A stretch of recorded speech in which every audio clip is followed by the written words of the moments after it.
Snip, Snap, Snoden. Een verhaal schreven en verteld door Henk Puister. Dag, luisteraar. Ik heb koekkrummels veegd bij Bakkenvechter. Ik heb karton duizendteelt bij Groen. Maar wat Kruif met een balen kon, dat maakt me, nuchter kaaf, van blijdschap, doezelig en doen. Als ze nog leeft haar, dan was Johan Cruijff morgen, 24 april, 69 jaar geworden. Mijn nijverhaal gaat over hem en heet Jopie van Betondorp.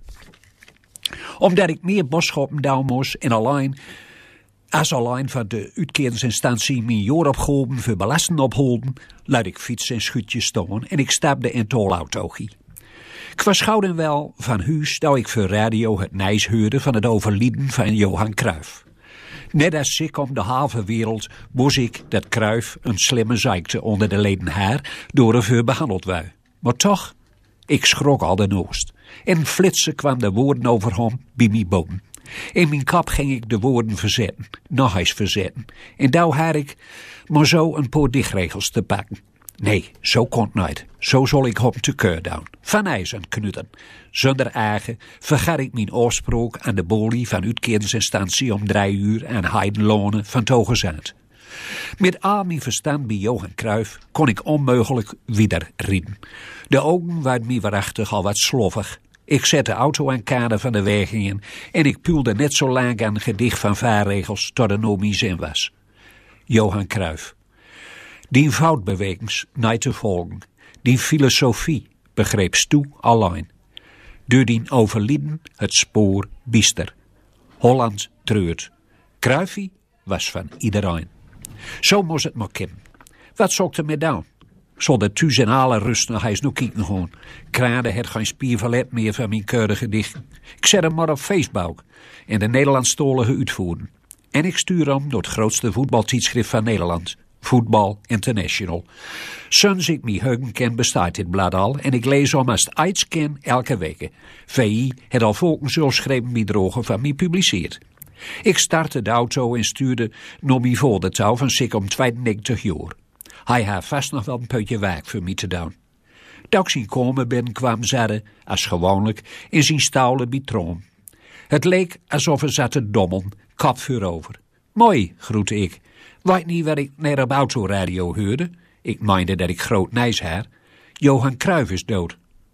Pa, kraden en tijdschriften lagen verspreid om touw op de grond. Televisie stond aan met het laatste noordnijs. Keek slichtweg naar mij en hij antwoordde dreugen. Dat weet ik al. Cruijff is dood. En voortrechteraan. Wie gewoon aanmol als het ons tijd is. Hier kon ik zo gauw niks zinnigs op bedenken. Wie holden met ons beiden herinners op. En dat staat vooral voor mij als een Polenboomwater de beste voetballer die Nederland ooit had het. Persoonlijk vond ik hem de beste van de hele wereld. Wapperende handjes, wapperende 60 jaren hoorden en geboren van hevige verongelijkheid richting scheidsrechter.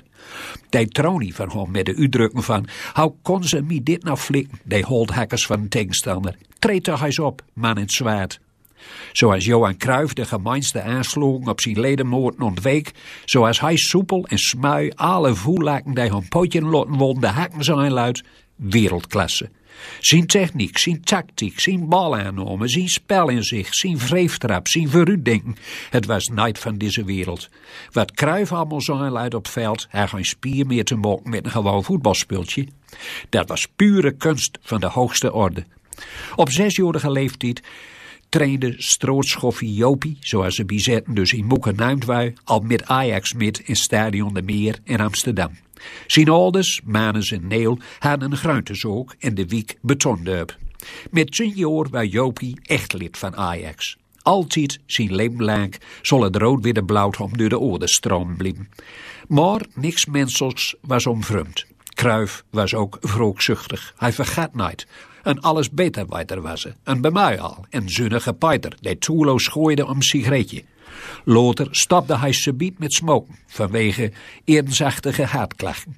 Als trainer zat hij volspannen op de banken met zijn deskundige vakmansblik naar de prestaties van zijn spelders te kijken en ondertussen sabbelde hij aan lolly.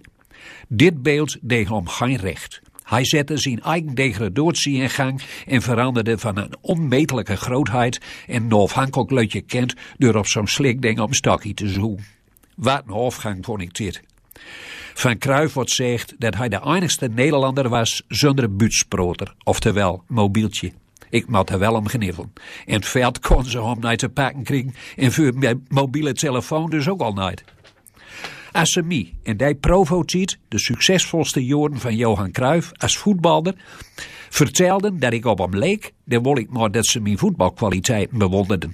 Maar ze daalden op het lange, sloeke en pielkerige hoor dat ik draag. Net als bij Johan danste het als een lang lint achter me aan als ik hard op run was. Johan Cruijff was supergevaarlijk, behulpzaam en sociaal bewogen mens. Hij zette ze ook met hart en ziel in om minder kansrijke kinderen toch aan de maatschappij mee aan laten te kennen. Benoem op sportgebied. Hij maakt zich ook sterk voor mensen met een beperking. Hij nam altijd alle tijd voor haar. Laat er geen ene bestaan. Hou of anderen ook om zijn aandacht vochten. Op een stille en bescheiden manier gaf Cruijff dikke bedrogen en gooie doelen. Daar Ajax op het hoogtepunt was van internationale vorm, stapte Johan door het bestuurtouw en hij zorgde er een eigen persoon voor dat de mindere spelders, zien watterdrogers, oorlog meer verduinen ging. Johan Cruijff, vrije geest en vrije voetballer op vleugels, ongriepbaar en in zijn uitleg over allerhande zaken volk niet bietenbein. Een hende met toverkracht op de gruine grasmadden, een bezeten voetbalkunstenaar, is uw tijd komen. Vandaag, woensdagmiddag 30 maart 2016, pak ik een blikkendeusje tot loo uit van mijn rommelkamer. Ik hol de zwaard weer de foto op aanzicht voor moord eruit. Ik hol hem in mijn hand en bekijk hem aandachtig. De piepjonge, mogere springen en den nog vrij onbekende Johan Cruijff staat erop. Maar van zijn voetbaltalent wordt al snaard door elk die er kijk op het en het wijten ken. Hoe jong is Jopie op dit portret? 17, 18, 19, ik weet het niet meer. Als beurel van jong verdrieste ik me en ik schreef Johan Cruijff een brief. Met de beleefde vraag of hij een foto met handteken sturen wil van hemzelf. Johan stelde me niet teleur, zoals er zoveel mensen niks wagen kon. Ik was in de wolk met dit cadeau van hem. Moet ik nou ons ontvouwnis Johan bedanken voor alles?